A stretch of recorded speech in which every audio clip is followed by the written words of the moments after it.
আসসালামু আলাইকুম, hello everyone, welcome back to my channel. Najma's kitchen channel থেকে সকলকে জানাচ্ছি স্বাগত। আজকের পর্বে নতুন একটি রেসিপি নিয়ে চলে আসলাম। রেসিপিটি হলো সেরা স্বাদে ঘরে থাকা সকল উপকরণ দিয়ে দেশি মুরগি ভুনা। চলুন কথা না বাড়িয়ে রেসিপিটি দেখা যাক। বিসমিল্লাহির রহমানির রহিম। চুলায় বসিয়ে দিচ্ছি একটি কড়াই, দিয়ে দিচ্ছি সরিষার তেল। তেলটি গরম হওয়ার পর এর মধ্যে দিয়ে দিচ্ছি পেঁয়াজ কুচি, দিয়ে দিচ্ছি তেজপাতা, দারচিনি 3 টুকরো, এলাচ 3টি, লং 3টি। দেওয়ার পর ভালোভাবে নাড়াচাড়া করে নিতে হবে। দিয়ে দিচ্ছি আদা রসুন বাটা 2 টেবিল চামচ।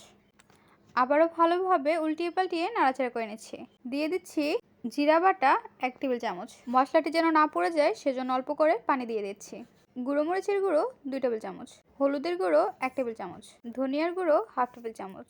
দিয়ে দিচ্ছি স্বাদ অনুযায়ী লবণ। লবণ দেওয়ার পর আবারও ভালোভাবে নাড়াচাড়া করে নিচ্ছি। গরম মশলার গুঁড়ো 1/2 টেবিল চামচ, 8 থেকে 10টি কাঁচামরিচের পেস্ট। নাড়াচাড়া করে নেওয়ার পর এর মধ্যে দিয়ে দিব চিকেনগুলো ভালোভাবে ধুয়ে পিস পিস করে নিয়েছি। খুন্তির সাহায্যে মশলার সঙ্গে চিকেনটি মিশিয়ে নিচ্ছি। এখন আমরা ঢেকে রেখে দিব। চলে আসলাম 3 মিনিট পর। ঢাকনাটি উঠিয়ে নাড়াচাড়া করে নিচ্ছি। আবারও আমরা ঢেকে রেখে দিব 2 মিনিটের জন্য। চলে আসলাম 2 মিনিট পর। ঢাকনাটি উঠিয়ে আবারও আমরা নাড়াচাড়া করে নিচ্ছি। নাড়াচাড়া করা শেষে আবারও আমরা ঢেকে রেখে দেব। ঢাকনাটি উঠিয়ে নিচ্ছি। চিকেনটি যখন ভালোভাবে কষানো হয়ে যাবে তখন আমরা এর মধ্যে দিয়ে দিব পানি। পরিমাণ অনুযায়ী দিয়ে দিচ্ছি পানি। আবারও ঢেকে রেখে দেব। চলে আসলাম 5 মিনিট পর। ঢাকনাটি উঠিয়ে আবারও আমরা নাড়াচাড়া করে নিচ্ছি। দিয়ে দিচ্ছি 1/2 টেবিল চামচ গরম মশলার গুঁড়ো এবং ভাজা জিরার গুঁড়ো। ছিটিয়ে দেওয়ার পর আবারও আমরা নাড়াচাড়া করে নিচ্ছি। ঢেকে রেখে দেব 2 মিনিটের জন্য মিডিয়াম ফ্লেমে।